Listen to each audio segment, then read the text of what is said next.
We all have mental health. It is just as important as physical health.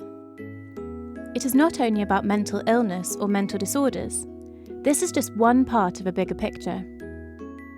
It's best to think about mental health as being on a continuum, rather than people being either mentally ill or mentally well. We are all on the continuum, and we move up and down according to factors such as our genetic makeup and upbringing, our life circumstances, and the stresses we are under. At one end of the continuum, we have mental disorders, like depression or anxiety. And at the other end, we have states of positive mental health, when we're thriving, content, and fulfilled. The aim of mental health interventions is to move people up the continuum, so that they're able to reach their full potential and live satisfying lives.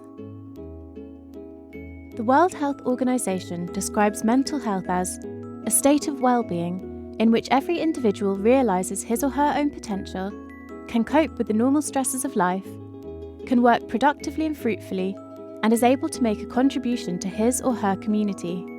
Being mentally healthy means being resilient and able to cope with difficult times, feeling in control, being confident, feeling good about yourself, managing and expressing your emotions, building and maintaining good relationships. We all experience periods when we feel stressed, worried, anxious, sad, afraid, or angry. These are all normal emotions. However, when these emotions become severe enough that it interferes with a person's ability to function daily, and these feelings become persistent over time, then it can develop into a mental health problem. There are many different types of mental disorders. When left untreated, mental disorders can be chronic and long-lasting, and are associated with increased disability.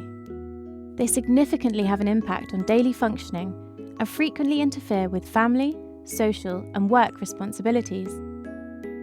Fortunately, there are effective treatments and evidence-based interventions available that aim to help individuals understand and cope with symptoms of mental illness.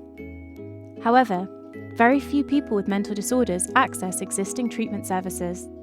This may be due to barriers such as the stigma attached to seeking help, the lack of understanding of mental health problems, uncertainty of how to get help, or the fear of disclosing mental health problems. Research shows that stigma remains one of the biggest factors preventing people from seeking help early for their mental health problems and getting the appropriate support they need. It is important to acknowledge that we all have mental health and have a personal responsibility to learn how we can improve and maintain our well-being in order to lead meaningful and satisfying lives. Want to learn how you can do this? Great news! Why not join one of our communities and keep exploring Maudsley Learning online?